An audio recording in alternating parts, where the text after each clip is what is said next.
एक मुल्क दो नाम, इंडिया और भारत। लेकिन असली में क्या नाम है और क्यों है? क्या ये सिर्फ एक ट्रांसलेशन है या इसके पीछे एक पूरी छुपी हुई सिविलाइजेशन नैरेटिव है? आज हम जिस देश को इंडिया कहते हैं उसे हमारे पूर्वज भारत कहते थे। आखिर इस देश का असली नाम क्या है? इंडिया दैट इज भारत, ये लाइन कॉन्स्टिट्यूशन में लिखी गई थी। लेकिन क्यों? क्या भारत एक पुराना सिविलाइजेशन है या फिर इंडिया एक कॉलोनियल नाम है जिसे हमें छोड़ देना चाहिए? नमस्कार दोस्तों, आप देख रहे हैं the Bharat brief YouTube channel और आज की इस वीडियो में हम जानेंगे भारत नाम की कहानी, उसकी ऐतिहासिक गहराइयां, पॉलिटिकल मायने और आज के समय इस नाम को लेकर चल रहे पॉलिटिक्स को। सबसे पहला सवाल ये है कि भारत नाम कहां से आया? वेदास और इतिहास से भारत का जिक्र हुआ था। ऋग्वेद यानी 1500 से लेके 1200 बीसी में पहली बार भारत का उल्लेख हुआ था। किंग भरता जो महाभारत के एंसेस्टर थे, उनके नाम पर भी देश का नाम पड़ा। पुराणों में भी भारत एक राज्य नहीं, एक सांस्कृतिक और धार्मिक एकता का प्रतीक है और महाभारत और विष्णु पुराण में कई जगह उल्लेख हुआ है। यहाँ तक कि विष्णु पुराण के अनुसार उत्तरम यत् समुद्रश्यम हिमाद्रश्चैव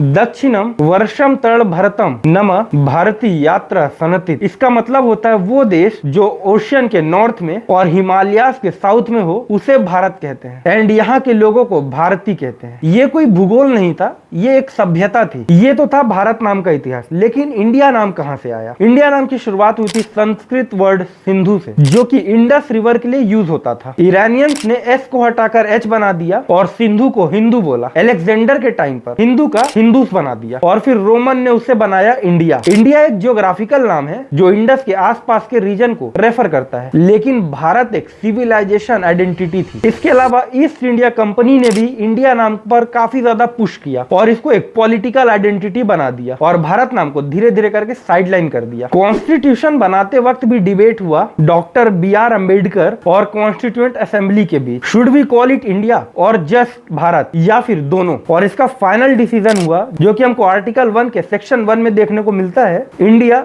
that is Bharat shall be union of state. ये एक कॉम्प्रोमाइज जिसमें एक तरफ मॉडर्न डेमोक्रेटिक स्टेट यानी इंडिया था और दूसरी तरफ पुरानी सिविलाइजेशन आइडेंटिटी यानी भारत था। लेकिन सवाल ये अचानक से ये न्यूज क्यों ट्रेंड कर रहा है? सितंबर 2023 G20 समिट में प्रेसिडेंट ऑफ भारत लिखा गया इनवाइट कार्ड पर और इसी के चलते पॉलिटिकल स्टॉर्म आ गया, बीजेपी वर्सेस अपोजिशन। बीजेपी ने नैरेटिव सेट करने की कोशिश करी कि इंडिया कॉलोनियल नाम है और इसको छोड़ो और भारत को अपनाओ, जबकि अपोजिशन ने कहा ये डिस्ट्रैक्शन है, नाम बदलने से कुछ भी नहीं बदलेगा। लेकिन सवाल यह है क्या नाम बदलने से आइडेंटिटी बदलेगी या हमें मीनिंग और कैरेक्टर भी बदलना पड़ेगा? चलिए नाम बदलने की लीगल पॉसिबिलिटी को देखते हैं। नाम बदलने के लिए कॉन्स्टिट्यूशन को अमेंड करना पड़ेगा और 2/3 मेजोरिटी का सपोर्ट चाहिए होगा। लेकिन पहले भी स्टेट्स के नाम बदले जा चुके हैं, जैसे मैड्रास का तमिलनाडु, उड़ीसा का उड़ीसा और बॉम्बे का मुंबई। तो इंडिया नाम का भारत बनना पॉसिबल तो है, लेकिन एक पॉलिटिकली सेंसिटिव मुद्दा भी है। भारत कोई नाम नहीं है, ये फिलॉसफी है। भारत एक धार्मिक सिविलाइजेशन का प्रतीक है, धर्म कर्म